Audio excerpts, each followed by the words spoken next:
पूरे देश में एक ऐसा माहौल है कि जैसे हमारे ही घर पे चुनाव हो रहा है, और होना भी चाहिए। और बीजेपी की रणनीति और जिस तरीके से खबरें आ रही हैं और देखा जा रहा है कि पूरे सांप धाम दंड भेद से पूरी चुनावी तैयारी करते हुए बीजेपी चुनाव में निकल चुकी है। भले ही रैली में लोग ना हो, भले ही अभी लेटेस्ट सहारनपुर की रैली में जो कुर्सियां खाली नजर आ रही हैं, लोग नहीं हैं, लेकिन वोटों पे मशीनें पूरी हैं और वोट पूरे तरीके से दिए जा रहे हैं, पूरे तरीके से वोट पहुंच रहे हैं। अब वो वोट मशीन खुद को वोट दे रही है या वो वोट वाकई में लोग दे रहे हैं, ये मुद्दा तो हम पहले भी उठाते आए और आज भी उठा रहे हैं। लेकिन इसमें विपक्ष की इतनी बड़ी विफलता और इतनी बड़ी चीज रही है, जिसे कह लो कि विपक्ष के कानों में आप गूंज देते रहे कि चुनाव बहुत बड़ी चीज है देश में, उसको हल्के में मत लीजिए। चुनाव देश में बैलेट पेपर से होना चाहिए और बैलेट पेपर से करवाइए। जितना भी यूथ एक्टिविस्ट था, जो लीडरशिप का रोल प्ले कर रहा था, जो ऑपोजिशन का रोल प्ले कर रहा था, वो बोलता रह गया कि चुनाव जो है वो बैलेट पेपर से हो, लेकिन किसी ने नहीं मानी। उसको ईवीएम पे शक था, लेकिन किसी ने नहीं मानी। और अब अगर कोई जिस तरीके से चुनावी माहौल में देखा जा रहा है कि जो यूपी के विकास की बात करते हैं, वहां पे जो वीडियो वायरल होती नजर आ रही हैं, किसी एक जगह पे बूथ के अंदर जहां पे लोग वोट देने जा रहे हैं, वहां पे मोमबत्ती जला के लोगों से वोट लिए जा रहे हैं। तो ये तो यूपी का विकास डेवलपमेंट मॉडल है। अच्छा, आप मुझे बताएं कि किन बड़े बड़े मुद्दों पे आप सरकार चुनते हैं और सरकार क्या वादे लेकर आपके पास आती है? बड़े बड़े वादे करती है हर बार, रोजगार देंगे, अनएम्प्लॉयमेंट को हटाएंगे, बात करेंगे महिलाओं के साथ जो बढ़ते अत्याचार हो रहे थे या जो पहले की सरकार रहते हुए अत्याचार थे उनको कम करेंगे, crime rates, crime against women, rape, या किस तरीके से उनकी हिस्सेदारी को बढ़ाया जाएगा, चोरी की चीजों को कम किया जाएगा, या जो अन्य तरीके की चीजें होती हैं, दंगे हो गए या किसी भी तरीके के जो धार्मिक इस तरीके की चीजें पैदा होती हैं, उनको कैसे कम किया जाएगा, विवादों को। लेकिन इस सरकार के झूठे जुमले किस तरीके से आप पकड़ सकते हो? मैं उसी पे आपकी कुछ आपको एक दृष्टिकोण देना चाहूंगी कि बात किया था कि 2022 तक किसानों की आय दुगनी हो जाएगी। 2022 तक किसानों की आय तो दुगनी नहीं हुई, लेकिन उनकी मौतें जरूर दुगनी हो गई। और आज एक और झूठा वादा किया है अब की बार कि 2024 तक सबके घरों में नल से पानी आएगा। जो पानी को लोग तरसे, सड़क पे जब लॉकडाउन किया कोरोना काल की पहले टाइम के अंदर, लोग पानी को, खाने को तरसे, उनको तब आप पानी और खाना तो दे नहीं सके। अब एक और झूठा वादा, झूठा जुमले पे जुमला। ये सवाल कौन पूछेगा? ये सवाल युवा पूछता है। युवा जब सवाल करता है तो उसका गला बंद कर दिया जाता है, उसको जेल के अंदर कर दिया जाता है, उसको एंटी नेशनल या उसको आतंकवादी कह के पुकारते हैं आप लोग। लेकिन युवा ही असली इस देश की रीढ़ की हड्डी बना हुआ है, जो आप लोगों को जगाया हुआ है। बड़ी दिल को आहत होती है जानकर। बात करी थी मनरेगा की, मैं कुछ डेटा एंड फैक्ट्स के साथ बात करूंगी। मैं चाहती हूँ कि ये चीजें आपके दिमाग में, आपकी बुद्धि में थोड़ा विकास हो। मनरेगा की बात हुई थी कि जो गरीब लोग रूरल एरियाज में रहते हैं, उनकी डेवलपमेंट का बहुत खूबसूरत प्लान लेके बड़ी बड़ी सरकारें वादा करती थी। क्या डेवलपमेंट का प्लान? जो मैं डेटा देख रही थी तो उस डेटा के हिसाब से मुझे पता चला कि मनरेगा के जो कार्ड होल्डर्स थे, जिन लोगों को वो कार्ड मिला था, वो 1,90,00,000 लोगों को कार्ड मिला था। और उसमें से जो इनका 100 दिन का एक प्लान था कि 100 दिन के प्लान के तहत इस तरीके से लोगों को रोजगार दिया जाएगा या काम कर रहे होंगे लोग, उसमें से जो एक्टिव कार्ड होल्डर्स हैं, जिनको उस सुविधा का लाभ मिला, तो वो सिर्फ 92,000 लोग, 92,000 लोगों को वो प्रेजेंट कार्ड जो होल्डर्स हैं, जो उस चीज का लाभ ले पा रहे हैं, वो है। आप सोचिए, कहां 1,90,00,000 और कहां ये चंद, मतलब not even they make 1% of the total thing they have committed that कि हम लोग ये लाभ देंगे। इतना बड़ा धोखा, ठगी। और बात करते हैं, मतलब चाहे वो हमारे प्रधानमंत्री जी हों, चाहे वो यूपी के सीएम योगी आदित्यनाथ हों, ये बात करते हैं कि अब हमारे यूपी में तो गाय भी सुरक्षित है। अब तो महिला को आधी रात में भी निकलने के लिए सोचना नहीं पड़ता, वो इतनी सुरक्षित है। बस कीजिए, ठगना और जुमलेबाजी बंद कीजिए। आप ही की सरकार, जो आप ही का डेटा जो वहां पे रजिस्टर है, आप ही की सरकार में लोग बैठे, जो एनसीआरबी का जो डेटा जब रजिस्टर होता है, उस डेटे को उठा के जब हम देखते हैं, हम पढ़ते हैं, तो हमें इतनी आहत पहुंचती है कि सच में अगर कॉन्फिडेंस होना चाहिए तो आप जैसा कॉन्फिडेंस किसी इंसान के अंदर होना चाहिए। झूठ बोलने का कॉन्फिडेंस, इतना ज्यादा झूठ बोलने का कॉन्फिडेंस कि आपका डेटा जो एनसीआरबी के अंदर दर्ज डेटा है वो कुछ और कहता है और आपका मुंह कुछ और कहता है, क्योंकि शायद ये चीजें टेलीप्रॉम्प्टर में चीजें लिखी होती हैं आपके लिए, और ये चीजें जो सच है वो टेलीप्रॉम्प्टर में लिखा नहीं होता। और सच आपको मोदी मीडिया कभी नहीं दिखाता। सच अगर देखना है तो जाके मैं उस जनता को, यूपी की जनता को, अपनी बहनों को, अपनी माओ को, यूपी की जनता का जो सबसे बड़ा शोषित तबका है, पीड़ित शोषित SC ST OBC माइनॉरिटीज तबका जो है, जिनके साथ सबसे ज्यादा प्रताड़ना, उत्पीड़न, जिनका रेप क्राइम रेट जिनके साथ सबसे ज्यादा है, मैं उनसे रिक्वेस्ट करती हूँ कि चुनावी बटन दबाने से पहले, क्योंकि आज पहला दौर था, आज पहला दिन था चुनाव का, बटन दबाने से पहले इस डेटा को देखिएगा। वो जो मुंह से झूठ निकलता है ना, जुमले की तरह जो झूठ निकलता है, उस पर विश्वास मत कीजिएगा। अगर आप डेटा देखेंगे तो मेरे पास पूरा डेटा लिखा हुआ है। आप हिंसा का डेटा ले लीजिए, रेप का, दंगों का, किडनैपिंग का, वुमेन के अगेंस्ट जो क्राइम हुआ है, चोरी का डेटा, हिंसा का डेटा। अब मैं ये क्यों बता रही हूँ आपको, आपके लिए जानना क्यों जरूरी है। हम लोग आज के दौर में ना बहुत शॉर्ट टर्म मेमोरी के साथ काम करते हैं। बहुत ज्यादा दूर जाने की जरूरत नहीं है। 2 कार्यकाल उठा लीजिए, चाहे वो मायावती जी की सरकार ले लीजिए और समाजवादी पार्टी की सरकार ले लीजिए। उनका कार्यकाल और उनकी समाजवादी पार्टी का कार्यकाल में इतने रेप, इतनी हिंसाएं, इतनी चोरी, इतनी महिलाओं के साथ उत्पीड़न नहीं हुआ जितना सिर्फ इस योगी आदित्यनाथ की सरकार के होते हुए 4 साल 3 महीने के अंदर हुआ है। ये डेटा मैं आपको बता रही हूं कि सिर्फ हिंसा के बदले जो मुद्दे जो रजिस्टर हुए हैं हिंसा के, वो 59,000 है। रेप 35,000 जो दर्ज हुए हैं। आप सोचिए जो दर्ज नहीं हुए उनकी गिनती क्या होगी। दंगे 7300 ये दर्ज हैं, और किडनैपिंग 17,500, और क्राइम अगेंस्ट वुमेन जो क्राइम हुए, मान लीजिए किसी भी तरीके का उत्पीड़न या प्रताड़ना जो महिला के साथ हुई है, वो 56,000 है, और चोरी 50,000। आप सोचिए। और ये सरकार वादा और दावे करती है कि हमारे यहाँ पे दंगा नहीं हुआ। जब से योगी आदित्यनाथ आए हैं महिलाओं की स्थिति बदल गई है। जब से योगी आदित्यनाथ आए हैं तो क्राइम नहीं हो रहा, दंगे नहीं हो रहे। दंगे तो आप कहेंगे नहीं होंगे, क्योंकि दंगे करवाने वाले आप हैं, और दंगे करने वाले जो लोग हैं, जो करवाने वाले लोग हैं, वो आपके वहां पे सरकार में बैठे हैं। वो लोग आपके वहां संरक्षण लिए, आप संरक्षण है उन लोगों को आपका। अगर आप उन चीजों को रजिस्टर करते तो इस तरीके से ये चीजें पैदा नहीं होती। कहने वाले ने बहुत सही कहा है। जब देश की सरकार, जब सियासत, जब दंगों को, इस तरीके के जो देश में दंगों का माहौल बनता है, उसको सरकार शांत करती है तो वो सरकार बहुत महान होती है।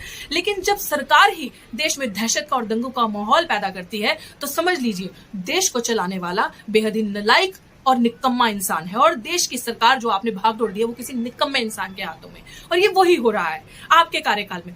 और मैं अभी भी अपनी इस वीडियो के माध्यम से उन लोगों को ये कहना चाहूंगी, एक मैसेज देना चाहूंगी, क्योंकि यूथ है, एक हृदय भरा आता है हमारा। और मैं उस पीड़ित शोषित तबके को कहना चाहूंगी, याद करो वो चीजें। 100 में से 90 शोषित है और 90 भाग हमारा है। हम 90% लोग हैं। कमानेवर ने कहा था कि 90% लोग जो हैं वो हम हैं, 90% भागे, जिसकी जितनी संख्या भारी उसकी उतनी हिस्सेदारी। तो हमारी जो हिस्सेदारी है, we are the king makers.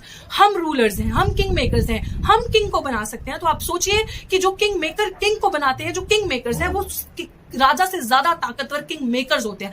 Because you got the value of vote, 1 vote 1 value. उस वोट की ताकत आपके पास है, जो बाबा साहिब, एक शोषित वर्ग का इंसान, पीड़ित वर्ग का इंसान, जिसने क्या क्या सहा, और वो ताकत, वोट की ताकत आपके हाथ में दे दी, और आप अपना वोट लुटरे दे रहे हैं। भूल जाइए आज उन लोगों को। सिर्फ एक चीज याद रखिए, जो आपके 131 चेहरे मुखबंदी जो करने वहां बैठे हैं आपके रिप्रेजेंटेटिव बनके, जो आज गूंगे बहरे हो चुके हैं, आपकी नहीं सुन रहे हैं, चाहे वो पार्टी के प्रेशर के अंदर है, किसी भी चीज के कारण वो आपकी चीज नहीं सुन रहे हैं, forget them, they are not yours, they will not listen to you. आप अपने वोट की ताकत को पहचानिए। और एंटोनियो ग्राम्सी ने बहुत सही कहा था कि अगर आप अपना कल्याण चाहते हैं और आप चाहते हैं आपकी स्थिति बदले, तो आपको पीड़ित शोषित तबके को अपना जो रूलर है, अपना जो नेता है, अपने अंदर से चुनना होगा। क्योंकि अगर आप दूसरे के समाज का दूसरा नेता चुनेंगे तो वो हमेशा आपके लिए लाइजनिंग करेगा, कॉम्प्रोमाइज करेगा, आपके हित के लिए, आपके बारे में कभी नहीं सोचेगा। तो आप वादा कीजिए, प्रण कीजिए, चाहे वो यूपी का चुनाव हो, चाहे वो पंजाब में चुनाव हो, जिस भी पार्टी, जो भी पार्टी पीड़ित शोषित तबके की पार्टी है, जो पार्टी आपकी पार्टी है, 90% की पार्टी है, चाहे वो SC ST OBC की पार्टी है, वोट अपने लोगों को देके आइए, वोट अपनी पार्टी को देकर आइए। उनकी भाजपा को वोट, बीजेपी को वोट मत दीजिए, क्योंकि ये सरकार, मैं आपको बार बार बता रही हूँ, हर दिन आप लोग यहाँ पे रोजगार को तड़प रहे हैं, खाने को तड़प रहे हैं, और वो सरकार हर दिन आपके बच्चों के भविष्य को, आपके बच्चों को भविष्य को काटने के लिए, मेन स्ट्रीम से काटने के लिए प्लानिंग करती है आपके लिए। आप यूपी का चुनाव जो है वो तय करेगा आपके बच्चों का सुनहरा भविष्य। हम आज इसलिए बोल रहे हैं आपसे, क्योंकि आप हमारे भविष्य को खत्म मत कीजिएगा। ये ललकार हम आपको यहाँ से दे रहे हैं, क्योंकि अगर आप फिर से जाकर इस चुनाव में अपना वोट, अपना मतदान गलत जगह करके आते हैं तो आप हमारे सपने को काटते हैं, आप हमारे सपने को रोंदते हैं, आप युवा का गला खुद दबा के आते हैं। क्योंकि यूपी का चुनाव महिलाओं की स्थिति का चुनाव है, यूपी का चुनाव आजाद भारत में आजादी से रहने का चुनाव है, यूपी का चुनाव महिलाओं के लिए सम्मान का चुनाव है, पीड़ित शोषित तबके के लिए सम्मान की बात है, सर उठा के चलने की बात है। तो ये आपके हाथ में है कि आप किसको चुनते हैं, कौन सी सरकार आपके लेके आते हैं जो आपके बच्चों के भविष्य के लिए सोचेगी। हाथरस मत भूलिएगा, आप निर्भया कांड को मत भूलिएगा। हाथरस की बच्ची को दिन दिहाड़े गुंडागर्दी से मारा, रेप किया उस बच्ची का, और कितनी क्रूरता से उस बच्ची को माँ बाप के रहते हुए, दुनिया के रहते हुए जला दिया, सिर्फ सबूतों को छुपाने के लिए। वो तबका बहुत समझदार है, उस तबके का दिमाग बहुत चालू है, क्योंकि उनके पास 10% लोगों के पास सारी जो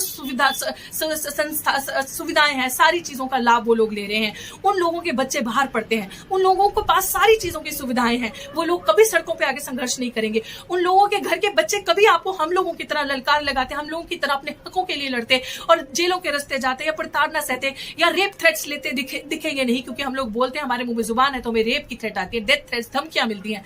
उन लोगों के बच्चों का रास्ता कभी भी इतना मुश्किल नहीं है जितना मुश्किल हम लोगों का रास्ता है। तो ये आपके हाथ में है, अपने बच्चों के भविष्य को संभाल लीजिए, हमारे भविष्य को संभाल लीजिए। यूं लुटने अपनी बेटियों की इज्जत मत दीजिए। अपने बच्चों के साथ घोड़ी पे चढ़ते हैं तो मार पिटाई होती है, दलित अगर मरता है तो जलाने की जगह नहीं मिलती है। मंदिर जाने की लड़ाई को छोड़ के शिक्षा को पकड़िए, किताब और कलम को पकड़िए। क्योंकि आप जिस सरकार को वोट देते हैं ना, जिस सरकार को आप कलम पकड़ा देते हैं वोट देकर, वो सरकार ऊपर सत्ता में बैठ के उसी कलम से आप ऐसे निर्णय, ऐसे ऑर्डर, ऐसी चीजें निकालती है जो आपके बच्चों के विरोध में जाए, जो आपके बच्चों का गला काटे, आपके आरक्षण को खत्म किया जाए। जो नहीं मांग रहे उनको 10% आरक्षण दिया जा रहा है और आपके बच्चों का आरक्षण खत्म किया जा रहा है। और दुनिया में नफरत फैलाई जा रही है कि आपके अंदर मेरिट नहीं है, पोटेंशियल नहीं है, आप लोग आरक्षण से जीते हैं। मेरिट वाकई में क्यों चैलेंज किया जाता है? क्योंकि जब 3000 सालों से एक पीढ़ी ने, एक तबके ने राज किया है सारे संसाधनों पे, सारी चीजों पे, सब चीजें आपके हाथ में है, तो हमारा क्या है? बात करते हैं आप सबका साथ सबका विकास, हमारा वोट लेके जाते हैं और करते हैं विकास आप पूंजीपतियों का, वोट हमारा और विकास उनका, ये आप करते आए हैं। आपने हमारे साथ बेईमानी, छल कपट किया है। और डेटा ये कहता है कि जितनी बेरोजगारी अभी 1.5 सालों के अंदर हुई है, इतनी बेरोजगारी कभी नहीं हुई इस पूरे इतने सालों के अंदर। क्यों? क्योंकि जो लोग रोजगार पे थे उन लोगों का भी रोजगार छीन गया, बहुत स्ट्रैटेजी से छीना गया। आपके हर स्कैम का हमारे पास जवाब है। पूछते हैं ना हम लोग आप लोगों से सवाल, क्योंकि हम लोग क्रिटिकल माइंडसेट के बच्चे हैं, इसीलिए तो आप शिक्षा के सबसे बड़े दुश्मन हैं। आप अपनी एनईपी जैसी पॉलिसीज लाके देश को पूंजीपतियों के हाथ में देकर, शिक्षा को महंगा करके, प्राइवेटाइज करके, डिजिटल इंडिया के बहाने से आप सारी चीजों को बेचना चाहते हो। और आप चाहते हैं दलित, आदिवासी, पिछड़े का बच्चा ना पढ़े, क्योंकि दलित के जो लोग असली रूरल एरियाज में, गरीब तबका जो रहता है, उनके पास ना ही तो स्मार्टफोन है, मोबाइल फोन है, ना ही तो आपकी डिजिटल चीजों का, सुविधाओं का वो ले सकते हैं, लाभ ले सकते हैं, ना ही उनका पैसा है स्मार्टफोन, मोबाइल फोन लेने का कि वो स्मार्टफोन ले, ऐप डाउनलोड करे और वो पढ़े। आपको बहुत अच्छे से पता है, इसलिए आपने शिक्षा को महंगा किया, शिक्षा को बेचना चाहा, बेच रहे हैं आप, ताकि दलित का, शोषित, पीड़ित, वंचित समाज का बच्चा आगे ना आए, आगे पढ़े ना। और अगर वो पढ़ेगा तो वो हम जैसा बनेगा और वो सवाल करेगा, आपकी चालाकियां पकड़ेगा। आप हमारा गला घोटना चाहते हैं, हमारा मुंह बंद करना चाहते हैं। आप चाहते नहीं हम मेन स्ट्रीम आए, क्योंकि आपको दलित, बहुजन, आदिवासी बच्चों की लीडरशिप से लगता है डर। इसीलिए साम दाम दंड भेद से आपकी जो पूरी रणनीतियां, स्ट्रैटेजी बन रही है, वो ज्यादा अधिकतर आपने यूपी में भी जो वीडियोस वायरल हो रही है, आपने उन जगहों पे अटैक किया है जानबूझ के, उन जगहों की ईवीएम को आपने हैक किया है, खराब की है ईवीएम आपने उन जगह पे जहां पे मुस्लिम्स की पॉपुलेशन ज्यादा है, यहाँ पे दलितों की पॉपुलेशन, SC ST OBC की पॉपुलेशन ज्यादा है, या उन लोगों की पॉपुलेशन ज्यादा है जहां आप लोगों को पता है कि ये लोग हमें वोट नहीं देंगे, ये लोग हमारे विरोध में हैं। जो भी आपने वीडियोस के थ्रू देखा है या जो आपने सर्वे किया है, वहां की ईवीएम आप लोगों ने खराब की है। और मैं जनता से, विपक्षी दलों में लिटरली शर्म आ रही है मुझे आज ये बात कहते, बट आप लोगों पे लिटरली मतलब तरस आता है कि जिस तरीके से इसे कहते हैं पॉलिटिक्स करना। अगर कुछ सीख सकते हैं तो बीजेपी से और युवा से पॉलिटिक्स करना सीखिए। आप युवा की आवाज को कभी सपोर्ट तो करते नहीं है, लेकिन इसी तरीके से अगर आपने ईवीएम का विरोध किया होता तो आज ये धांधली नहीं होती। कहीं पे भी ईवीएम जा रही है, एक मशीन है, उसको आप ये चुनावी आयोग का जिम्मेदारी थी, कि चुनाव आयोग की जिम्मेदारी थी कि आप टेस्ट रिटेस्ट करके, बार बार उसका टेस्ट करके, जांच करके ईवीएम वहां जाती है। तो आप ईवीएम खराब हो जाती है वहां जाकर, जहां पे उनकी भागीदारी ज्यादा है, वहां पे आप वोट, आधी औरतें कह रही है कि हमारा वोट किसी ने दे दिया। इतनी बड़ी धांधली, इतनी बड़ी बेईमानी, तो ये चीज बहुत सोच समझ के हो रही है। और ईवीएम जिस देश में बनी है भाइयों बहनों, उस देश में ईवीएम इस्तेमाल ही नहीं होती, उस देश में ईवीएम यूज करना बैन है, उस देश में ईवीएम से चुनाव नहीं होते, और आपके देश में ईवीएम से चुनाव हो रहा है। क्या आप पढ़े लिखे नहीं है? बुद्धि नहीं है आपके पास? आप सवाल नहीं कर सकते? अगर चुनाव बैलेट पेपर से होता तो बीजेपी आज इस तरीके से सेटिंग करके आगे नहीं बढ़ रही होती, क्योंकि उनके दिमाग में सिर्फ एक ही एक चीज है, चुनाव चुनाव चुनाव। और अगर ये सरकार डरती है, वैसे तो डरपोक सरकार है, लेकिन अगर ये सरकार सबसे ज्यादा इतनी सुविधाओं के बाद भी, इतना पैसे के बाद भी डरती है, तो सिर्फ और सिर्फ डरती है चुनावी हार से। इसीलिए वो हर सांप दाम दंड भेद कर रही है चुनाव में बने रहने की। किस तरीके से चुनाव में, चाहे वो ईवीएम का घोटाला करके हो, चाहे वो जो हैंडीकैप लोग थे उनसे पहले ही वोट लेकर 15,000 वोटों से आगे लीड करना हो, और चाहे वो गिनती में धांधली करना हो, हर तरीके से वो सरकार परिपक्व है। उनकी तैयारी आप लोगों से बहुत ज्यादा है हर तरीके में, और आप लोग मजे से बैठे रहे और विरोध नहीं किया इन चीजों का, और आपको लगा कि सब चीजें हो जाएंगी। और मैं आज आपको ये चीज कहना चाहती हूँ, अगर युवा के भविष्य के साथ कुछ हुआ और इसी तरीके से युवाओं की वॉइस ऑफ डिसेंट को, जो ऑपोजिशन, जो डेमोक्रेसी को, लोकतंत्र को मारा गया, लोकतंत्र को किल किया गया, तो इसके सबसे बड़े जिम्मेदार आप विपक्षी दल होंगे। ये जो चुनावी पार्टीज, जो बड़ी बड़ी पार्टीज, नेशनल पार्टीज हैं, या जो विपक्षी दल जितने भी चुनाव लड़ रहे हैं, इसका श्रेय पूरा आपको जाएगा। युवा आपको कभी माफ नहीं करेगा, क्योंकि युवाओं के भविष्य के साथ आप लोगों ने खिलवाड़ किया है। और रही बात हमारे प्रधानमंत्री जी की, आप इतना झूठ बोलते हैं। आपने युवा को, आपकी वजह से, जब युवा को आपको साइंस के साथ जोड़ना चाहिए था, आपने अंधविश्वास के साथ जोड़ा। आप बातें करते हैं कि कपड़ों से पहचान लिया जाता है ना, कौन क्या है। वाकई में आप कपड़ों से पहचानते हैं, इसीलिए आप चुनावी धांधले करते हैं, इसलिए आप उन जगहों पे ईवीएम खराब करते हैं, और कपड़ों की बात आप करते हैं। मैं सीरियसली, कहने वाले ने बहुत सही कहा है कि जिस देश का शासक अपनी जनता से ज्यादा अपने वस्त्रों पे ध्यान देता हो, समझ लीजिएगा कि देश की बागदौड़ एक बहुत ही डरपोक, बददिमाग, सनकी और कायर, कमजोर इंसान के हाथों में है, और वो आप हैं प्रधानमंत्री जी। क्योंकि आपके अंदर इतना दम नहीं है युवाओं के सवाल के जवाब देने का, आपके अंदर दम नहीं है मीडिया को, प्रेस को फेस करने का, आपके अंदर एक प्रेस कॉन्फ्रेंस करने का दम नहीं है। तो ये जो चुनाव है, ये डेमोक्रेसी वर्सेस डिक्टेटर का चुनाव है। और मैं जनता से हाथ जोड़कर एक युवा होने के नाते विनती करना चाहती हूँ आप सबसे कि प्लीज हमारे भविष्य को बचा ले। हमारे आने वाली जो पीढ़ियां हैं, जो सपना देख रहे हैं दिल्ली विश्वविद्यालय जैसे विश्वविद्यालयों में आने का, जो हमारे दलित शोषित तबके के लोग हैं दूर बैठे, जिनका सपना होता है बड़े विश्वविद्यालय में जाएंगे और पढ़ेंगे, आगे बढ़ेंगे, बाबू बनेंगे, कुछ सरकारी कुर्सी पे बैठेंगे और बड़ा बनेंगे, उनके सपनों के साथ मत खेलिए। अपनी गफलत की नींद से जाग जाइए और अपने चुनाव का इस्तेमाल सही जगह करके आइए। और जहां पे आपको लग रहा है घोटाला और गलती गड़बड़ी हो रही है, कॉलर पकड़िए, आवाज उठाइए, पहुंचिए उस जगह, अपनी संख्या से विरोध कीजिए और चुनाव दोबारा होने की मांग कीजिए। क्योंकि ये सरकार बेईमान सरकार है, ये सरकार आपके विरोधी चीजें लेकर आएगी। और अगर ये सरकार अब यूपी का चुनाव जीती है तो 2024 में आप कितना भी कर लीजिए, ये सरकार जाने वाली नहीं है। ये सरकार आएगी और हर वो नीति लेके आएगी जिससे आपके बच्चों का फ्यूचर नष्ट होगा, बर्बाद होगा। मेन धारा से, मुख्य धारा से आपके बच्चे जाएंगे और दिल्ली विश्वविद्यालय जैसी जगहों पे, बड़ी बड़ी जगहों पे कभी भी आपके बच्चे पढ़ने का सपना नहीं ले सकते। आपके बच्चों के सपने को खत्म करेंगे, आपके बच्चों का फ्यूचर खत्म करेंगे, और सबसे बड़ी चीज, संविधान को बदल डालेंगे, संविधान को खत्म कर देंगे, एक एक पन्ना उसका नष्ट कर देंगे। क्योंकि ये बाबा साहिब का सिर्फ नाम लेते हैं सिंबॉलिकली, उनकी कही बात पे एक बार भी ये नहीं चलते। तो ये आपकी ही जिम्मेदारी है। अंत में मैं आप सबसे यही कहना चाहूंगी कि 90% जागो, सिर्फ वोट उन्हीं लोगों को दो जो लोग पीड़ित शोषित तबके के हैं, जो पार्टीज पीड़ित शोषित तबके के हैं, उन्हीं को वोट दो। सिर्फ भाजपा को बॉयकॉट कर दो, बाकी जितनी पार्टीज हैं जो आपके समाज की पार्टीज हैं उनको वोट दो। अपना नेता अपने बीच में से चुनो, because you are the king maker. तो किंग मेकर जो होता है, दोहराऊंगी अपनी बात, उसके पास ज्यादा ताकत होती है राजा से। और धार्मिक विवादों में मत डूबो, क्योंकि सरकार आपको धार्मिक, जाति, धर्म में फंसाएगी और अपनी राजनीति को बहुत सटीक तरीके से कैसे निकाल के ले जाएगी आपको पता भी नहीं चलेगा। तो हमारा फ्यूचर, हमारे भविष्य को बचाइए और ऐसे गुंडई, ऐसे दहशतगर्द लोगों को हमारे सर के ऊपर से उतार के जमीन पे बिठा दीजिए, क्योंकि वो काम आप कर सकते हैं। आप देश बनाने वाले हैं, आप सरकार बनाने वाले हैं। अपने वोट का इस्तेमाल सही जगह कीजिए। जय भीम, जय भारत, जय संविधान।